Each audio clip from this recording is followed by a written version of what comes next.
You're now listening to the Supply Chain Secrets Podcast, the ultimate insider's guide for all things ocean shipping. Presented by NYSHAX.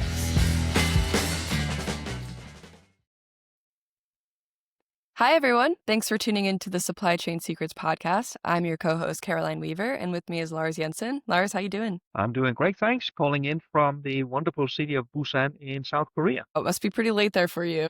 Well, we're approaching 10 p.m., but it's all good. Truly committed to being an excellent podcast host with me. Appreciate you staying on late. All right, let's jump into it. So let's start off with rates. Where are we at with things? If we take the non-event, I would point to the Asia-Europe. Yes, it definitely went down. That is expected. We are still in the throes of the seasonal drawdown. So not much to comment on there, at least not for now. What is much more interesting to watch is the quoted rates for once over on the Pacific, where the SCFI, I think a collapse would be the correct term here. I mean, we saw about roughly a 30% week-on-week decline. It's not the first time in world history we have seen that decline, but it is a very, very stark decline. The increases we had seen for 3 consecutive weeks are all gone and more. This was a very, very rapid reversal. But there is another element I find even more interesting, because one thing are the quoted rates from the SCFI. If I look at the NYFI rates, these spot rates that are actually being paid. And as we have discussed before, there is a lag time because it just takes time to book and load cargo. The NYFI has been relatively flatlined for weeks. There was a marginal uptick here if we look specifically at the China to US West Coast in this week. But what I am much more interested in here is the spread between what is quoted and then the difference to what we see on the NYFI. Because the last few weeks, we saw a massive gap open up between what was quoted and what was then actually paid. That gap has now completely disappeared. And the reason I'm bringing this one up is it's not the same magnitude, it's not as large, but the trend of it, the feeling of it is the same as what we saw late May, early June this year. Remember, that is when we got the pause on China tariffs, and we saw this massive spike in spot rates. But it evaporated just as rapidly. And what we saw there was a sudden opening of a gap between the quoted and the actual paid rates, where the quoted rate turns out suddenly to grow much faster than what's being paid, which to me is a market indication that the market is somewhat being oversold. There's an attempt to try to increase rates on the basis of a physical reality that's not quite as strong as what the quoted rates would seem to indicate. That appears we've been going through the same thing here over the last maybe 3 weeks. Not to the same degree, mind you, as we saw in May and June. A little bit the same phenomenon. It appears that there was a strong push trying to get some of these rate increases through. Timing-wise, it would make sense, because if we were to have a peak before Golden Week, this would be it. This would be the beginning of September. It would make all the sense in the world. But it appears that peak has not really happened. Does it give any indication of where the rates might kind of settle as we approach Golden Week? No. And here's the concerning part: as we are approaching Golden Week, unless the carriers take more action, this could go down a lot further. There's a couple of data points that become interesting in that context. One is on the demand, one is on the supply side. Of course, as we all know, solid demand data are always lagged. I mean, you would either look at, for example, CTS, which is based on loaded dates, or you would look at, it could be, for example, years of data mine data, but that's based on arrival in the US and it's really at the booking stage. This is interesting. But you have companies, you have, for example, Vision out there that are providing indications of China to US bookings. It's not the entirety of the market, but at least they have a sampling of some of the bookings data out there. And what they have been seeing here in the first week of September is a 26% decline in China to US bookings. And by the way, they also saw an 18% drop on the backhaul from US back to China, but a 26% decline on the head haul in the first week of September in what one could have hoped was a last rally of a boom before Golden Week. This is the exact opposite. So demand is basically in free fall, at least based on the data and numbers that we can see out there. With that in mind, it is no surprise that this rally in the quoted spot rates was also extremely short-lived. But of course, if demand drops, so should capacity, if you are to at least underpin the rates and prevent them from dropping. And if we look on the capacity side, the carriers are still busy blanking sailings. The latest example was this morning. We had MSC announcing another 5 blank sailings on the Pacific.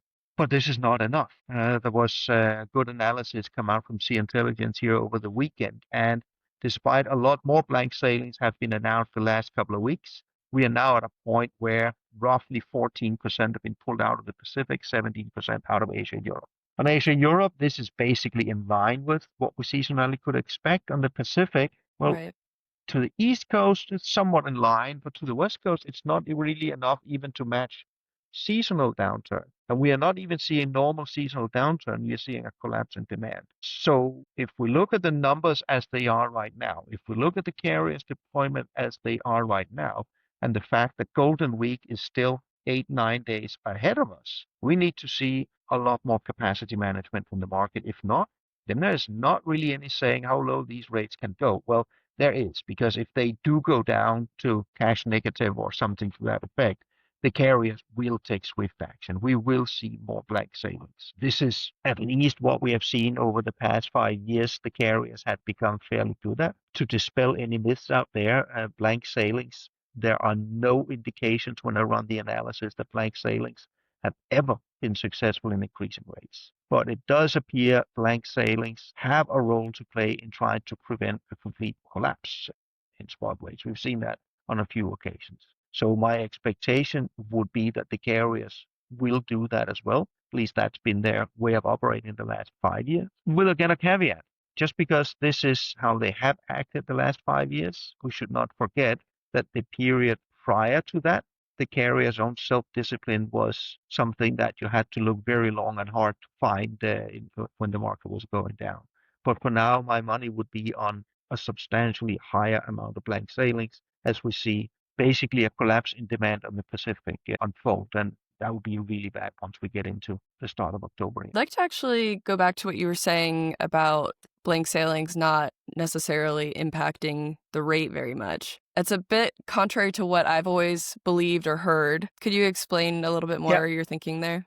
I'm not saying it's not impacting the rate, but here's the thing. I mean, this was especially when you were at the heydays here in 2002, late 2001, 2002, 21, 22, sorry, when rates went absolutely through the roof. There were a lot of, let's call them relatively angry shippers out there that looked at blank sailings and said, well, carriers are blanking sailings to jack up rates. And the truth is, yes, there were blank sailings when the rates were that high.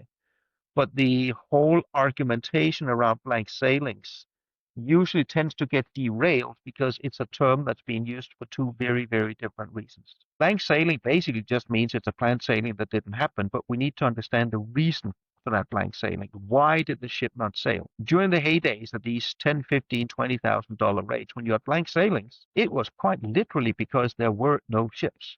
Who would not love to sail a ship if I can sell at $15,000 above? Everybody would like to do that. Sailing was simply blank because the ships were tied up in queues outside Los Angeles, for example. Whereas if you look in the beginning of the pandemic, when demand fell through the floor from one day to the next, the carriers were swiftly taking capacity out. Rates still went down, but they did not collapse like we saw during the financial crisis, for example. So when we talk blank sailings, are they blank because the carriers choose to blank it and removes a vessel they actually do have? Or are they blank because physically there is no ship? And where we saw rates go up, it was because physically the ships were not there. Where we saw the carriers take action and deliberately blank, that is usually when the ships are not full. And I have not seen anything in the data to suggest that that has ever been successful at raising rates, but it has prevented, in some cases, a complete collapse, when otherwise you would be sailing on half-full ships. And it shouldn't really be all that controversial. I mean, blanking sailings, that's what carriers always do after Golden Week. They always do it after Chinese New Year.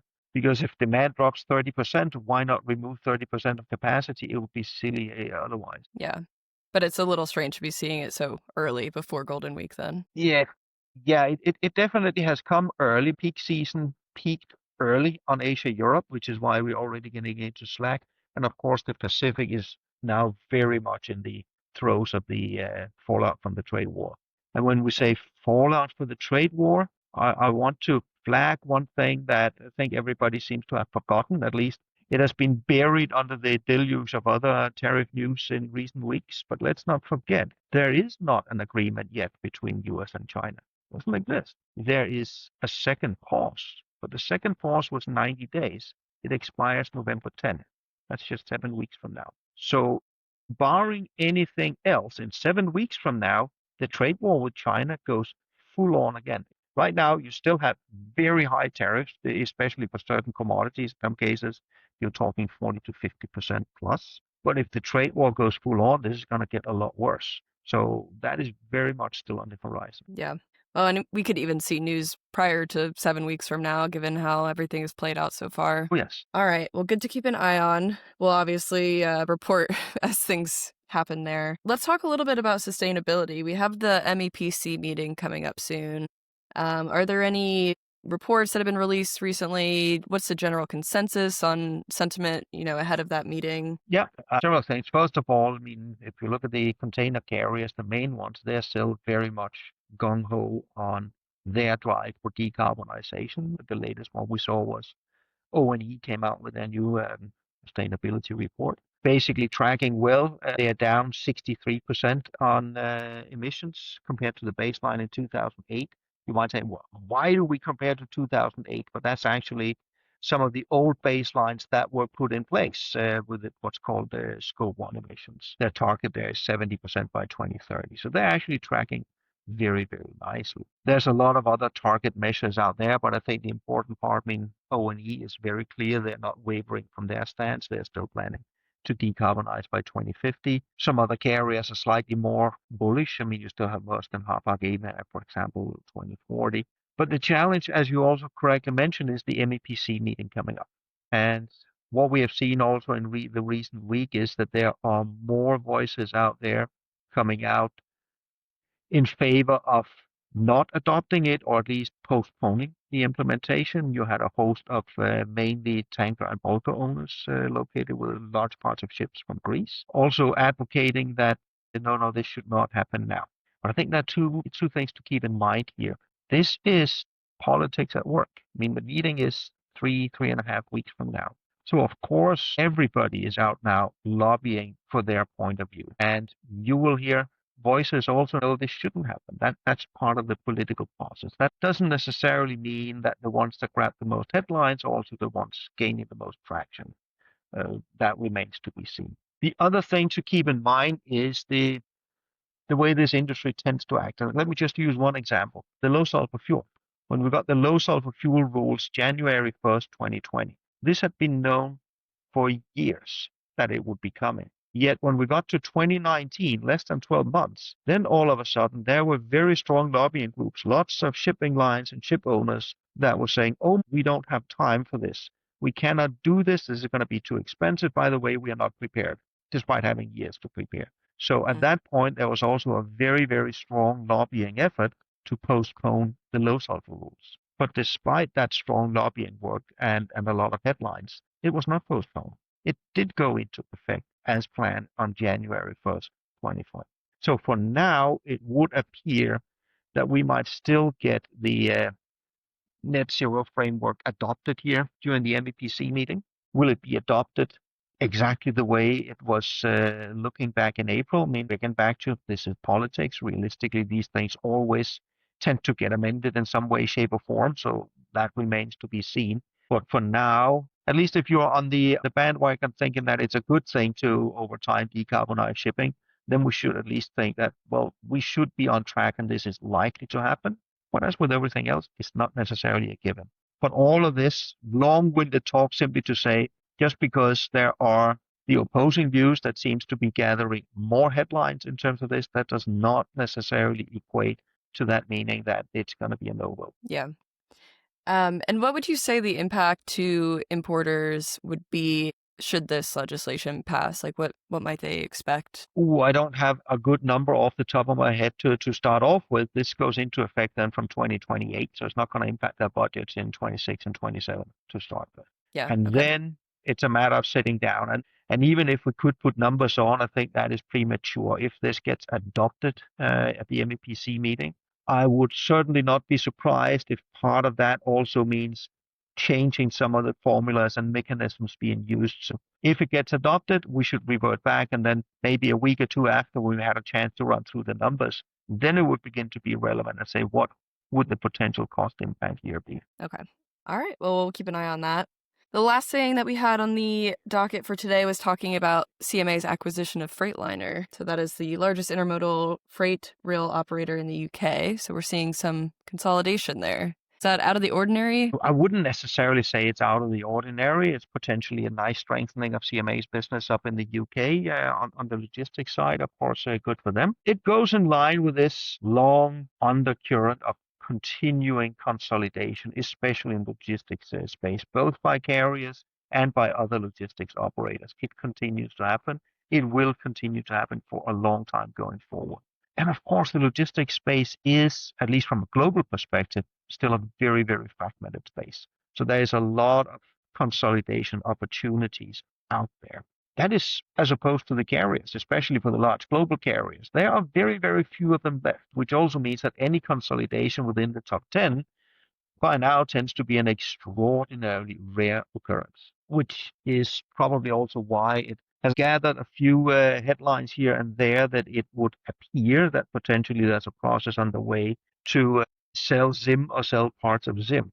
I mean, that would always gather interest because it is so rare that you now have some of the top 10. Would I necessarily place a lot of trust that this is going to happen anytime soon? Not necessarily. It's probably going to be a long and protracted affair if there is a large share to be sold. Secondly, at least I think a lot of the listeners would have seen that as well. There has been at least headlines out there in terms of, well, maybe Maersk is going to buy them. I would put this in the bucket that whenever somebody is for sale out there, there's always the headline saying maybe Maersk is going to buy them.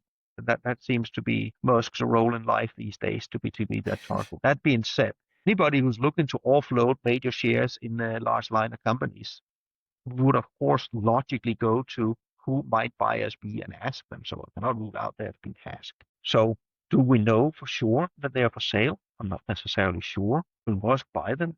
I would be highly surprised if something like that would happen. To add a little bit to that, I think it might be somewhat challenging, at least for some of the large multinational carriers, to buy a large share in a company like Zim. And this is not to be politically controversial at all. It's just a matter of looking at the reality out there. Of course, it is not a secret that there is a huge political movement around the whole Israel-Gaza affair, with proponents and detractors on both sides of that issue as well. The problem here is any, say, large global carrier that acquires, let's say, a majority stake in Zim. You can argue rationally until you're blue in the face that this is just business. You have bought different ships. You have nothing to do with Israel. But in a political context, which is very much an emotional context right now, it would be very hard to avoid that kind of backlash. Then, of course, the calculation should be, that's fine, you might be able to live with it, or would you risk this having such negative ramifications that you're better off not dealing with it? That, of course, is not an ideal situation if you're only looking at this through a business prism. But this one in particular, I'm sorry, but there are repercussions that lies in the emotional spectrum outside the business that will have to be taken into that equation as well. Yeah. Yeah, it's interesting thoughts there. I think it seems like there's a lot of speculation in general, like, are they even for sale? But it's an interesting conversation to have to talk about the details of it. Anything else you want to add on any topics today, Lars? No, I mean, just to add, I mean, it's interesting now we're talking Zim. It's only a couple of weeks ago we were talking HMM as well over in Korea. Are there any updates there that you're aware of? Not that I'm aware of. No, not at all. I mean, I'm even sitting here in Korea, but no updates that I'm aware of. I guess it's a slow-moving process anyway, so we wouldn't really expect anything. It likely would be, and given what happened the last time where Hapag-Lloyd was cut out of the process, I would be surprised if this becomes anything other than an internal Korean affair in terms of changing ownership of HMM. All right. Well, I think that's everything then for today's episode. If you have not already subscribed, be sure to subscribe on Apple Music, Spotify, or to our YouTube channel. And until then, I hope everyone has an awesome week, and we'll be back on next Monday. Bye, everyone. Bye, everyone. Thanks for listening to Supply Chain Secrets Podcast, presented by Nice Shacks. Be sure to subscribe on your favorite podcast app. Want to be a part of the show? Register to attend a live recording at the link below.